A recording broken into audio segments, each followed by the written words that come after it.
más debate sobre este que estamos teniendo. Y además a mí me encanta debatir con dos mujeres muy inteligentes, muy inteligentes. Y fíjate que a colación de lo que has dicho, Yasmín, se...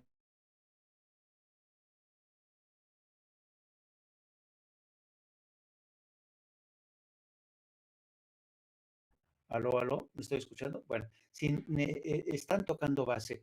Por ejemplo, pongo por una analogía o un ejemplo, en el Congreso de Estados Unidos, ¿no?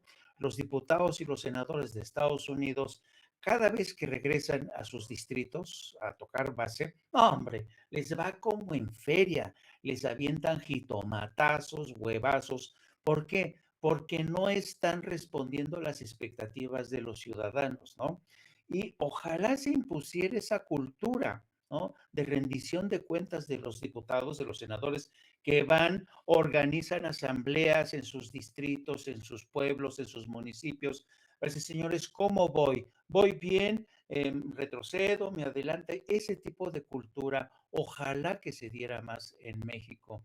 Y otro elemento que has mencionado tú también, Yasmín, es el tipo de la estrategia que se aplicó desde que Felipe Calderón asumió el poder. Fue una estrategia básicamente impuesta por Washington, por el Pentágono. La estrategia de la iniciativa Mérida, una estrategia importada desde Colombia, el programa Colombia, que lo impuso el Pentágono, lo adaptaron al caso de México.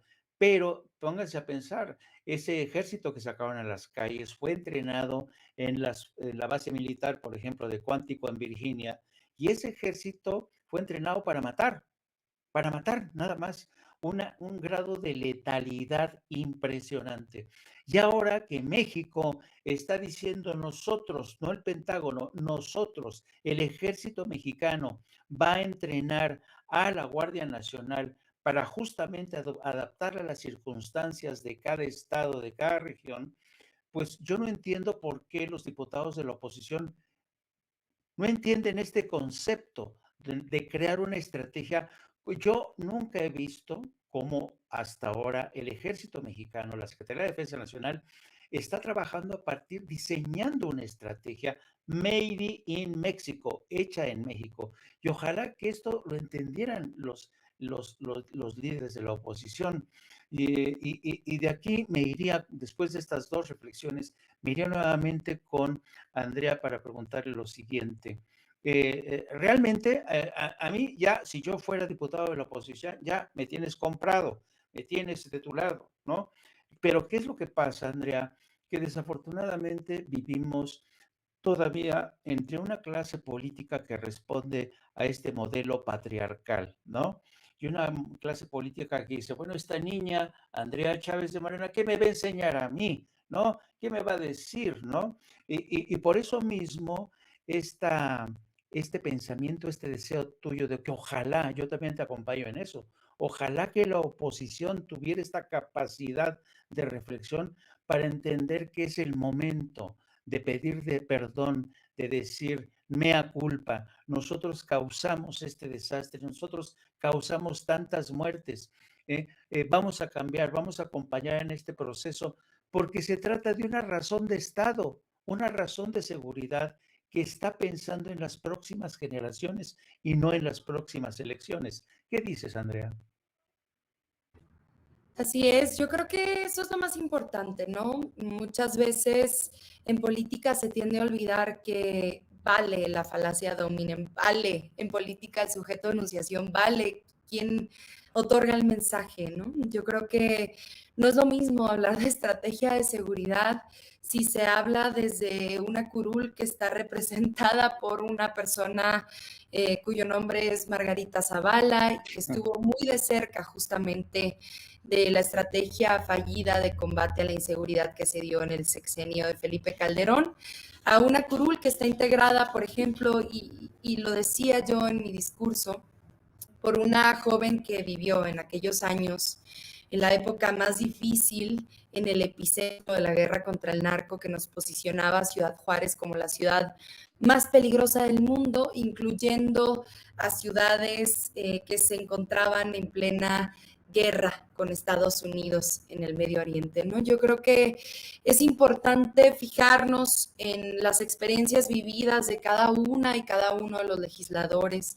Si el presidente de la República ha sido tan exitoso en la gestión de sus decisiones, porque gobernar es eso, tomar decisiones, ha sido porque conoce de primera mano las necesidades del pueblo, quizás porque las ha vivido en carne propia, pero también, sobre todo, porque ha recorrido por lo menos en 3 ocasiones todos los municipios de este país, ha escuchado a su gente. Por eso ha sido tan exitoso y por eso goza de tanta popularidad y aprobación.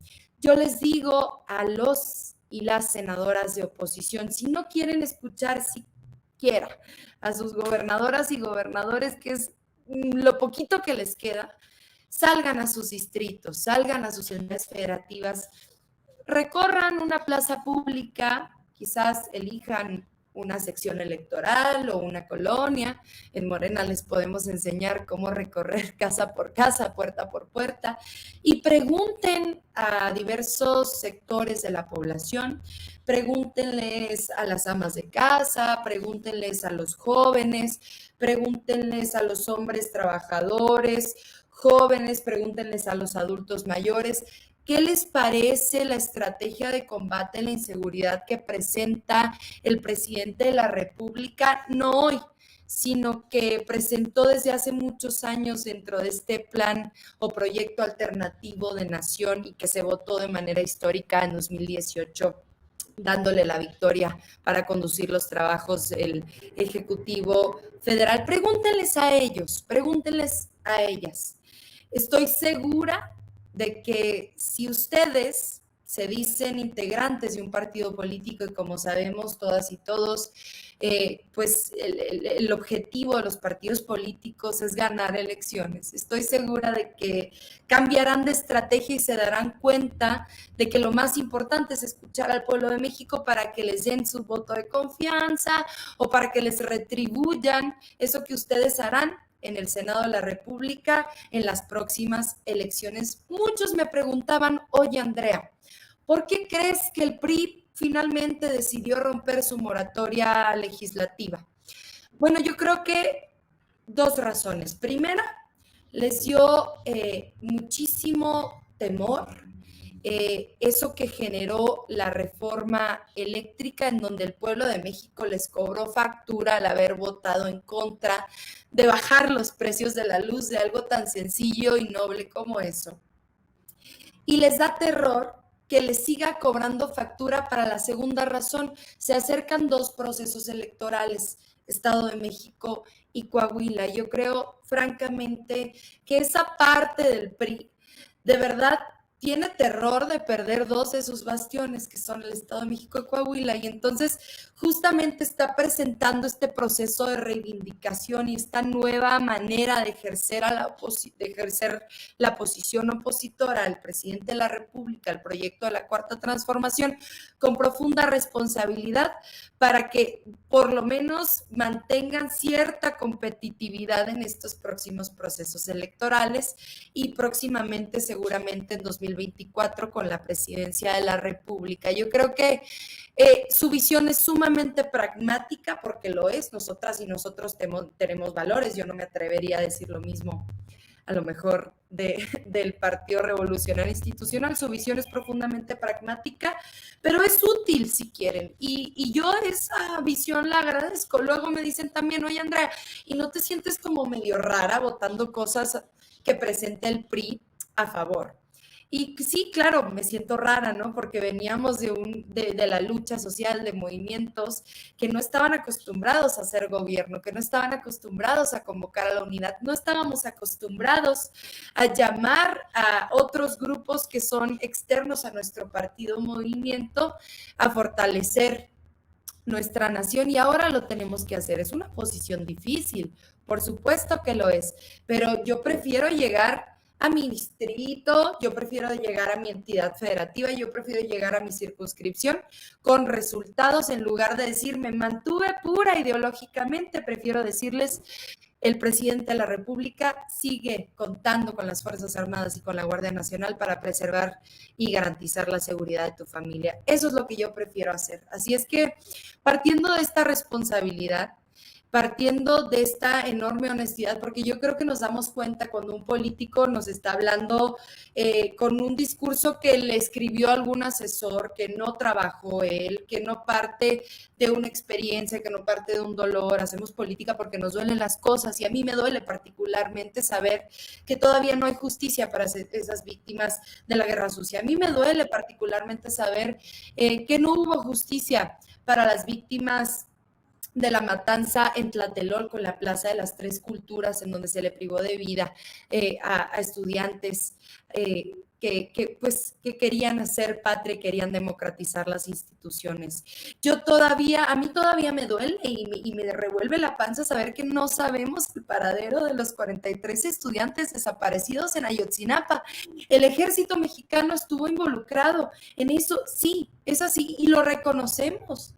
Por supuesto, no vamos a intentar olvidar esos terribles sucesos porque, reitero, tenemos memoria, pero también tenemos la enorme responsabilidad de conducir las leyes para que el gobierno federal siga contando con las condiciones de preservar la seguridad. Seremos los primeros en solicitar se castigue a un integrante del ejército mexicano si comete una falta, por supuesto. Si se involucra en una estrategia de represión en contra de un movimiento social, en contra de una manifestación pacífica, por supuesto seremos los primeros.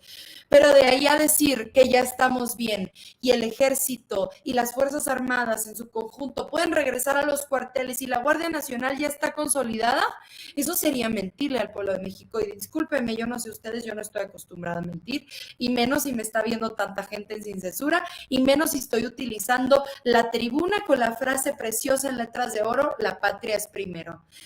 Yo no sé con qué cara los opositores en el Senado de la República el día de hoy, el día de ayer, y lo seguirán haciendo. Yo no espero que los panistas entren en razón, ya no espero nada de ellos, no esperamos nada de ellos y aún así nos siguen decepcionando.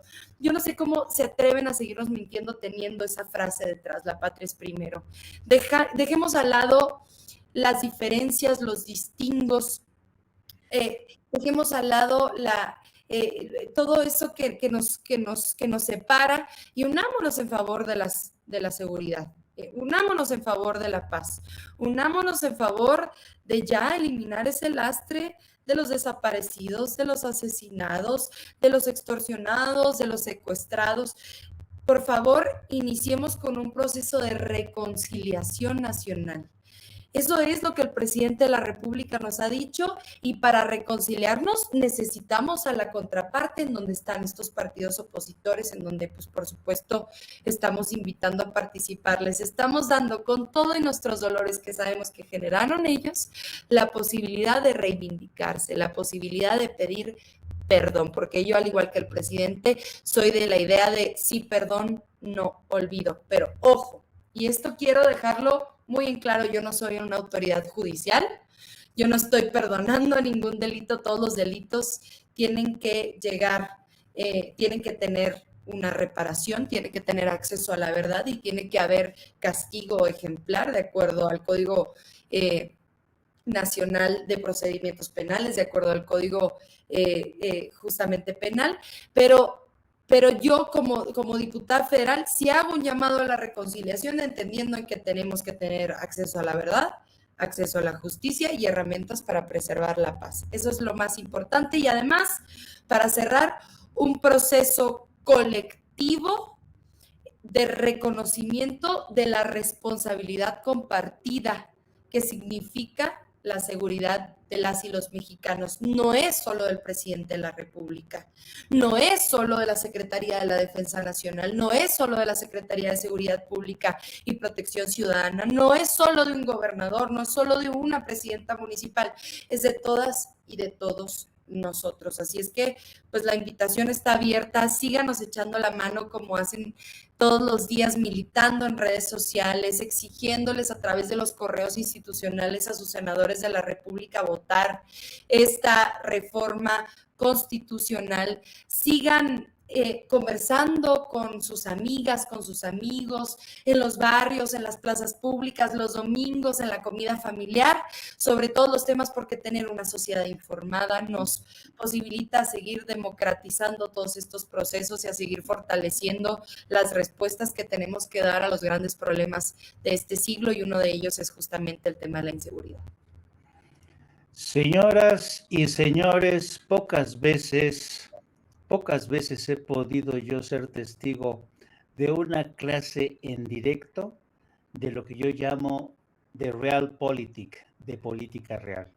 Es fascinante escuchar a Andrea realmente cómo, cómo inserta, cómo es capaz de articular este discurso de política real o realpolitik, que es, por cierto, es muy de la escuela de Andrés Manuel López Obrador, un maestro de la realpolitik o de la política real. Y yo entiendo muy bien lo que quiere decir Andrea. A veces, cuando uno ya está en el gobierno, cuando ya asume una responsabilidad ante electores, muchas veces uno promete el 100%, pero a veces es imposible dar ese 100%. Barack Obama solía decir que uno ya como gobernante, pues sí, está obligado a pelear por ese 100%, pero uno tiene que entender que tiene que pactar, tiene que negociar. La política es el arte de lo posible. Y a mí me fascina esta forma de entender la política, porque es la política de la tolerancia, el diálogo, el pacto, la transacción en el buen sentido de la palabra. Y yo creo que lo que nos ha dicho Andrea, pues es fascinante en momentos en que realmente yo creo que la política mexicana, en términos generales, está viviendo momentos de capa caída. Qué bueno, qué refrescante es escucharte, querida Andrea. Y yo solamente ya le pediría a Yasmín que cierre este debate. ¿Qué opinas de esta reflexión tan interesante?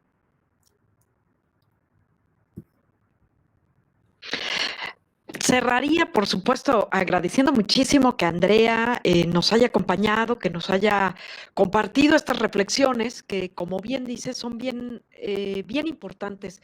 Me parece que rescataría esto último, este llamamiento donde Andrea dice, bueno, pues están ahora sí que el espacio dado para que nos pidan disculpas a las y los mexicanos, pero yo diría todavía más que se logren observar la oposición, y no solamente la oposición, también invitaría a la ciudadanía en general a que se ubiquen dentro de este gran proceso histórico. Cuando en el Movimiento de Regeneración Nacional decimos, este es un momento histórico, este que hemos llamado transformación, es eso, ¿no? O sea, nos demanda a todas, a todos, eh, tener una práctica distinta, pues, ¿no? Que rompa un poco las estructuras, que rompa estas inercias y que nos coloquen en otros espacios. Es decir, lo hemos dicho también, ¿no? O sea, el nivel de la oposición está de muy mal gusto, pues no está al nivel del proceso histórico.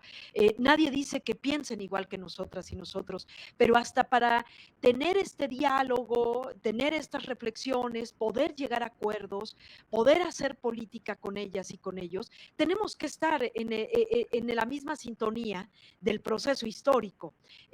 No puede ser que ellos sigan pensando que pueden hacer política como lo venían haciendo, con un pueblo que ya no está en esa sintonía, está encajado en el proceso histórico de la transformación.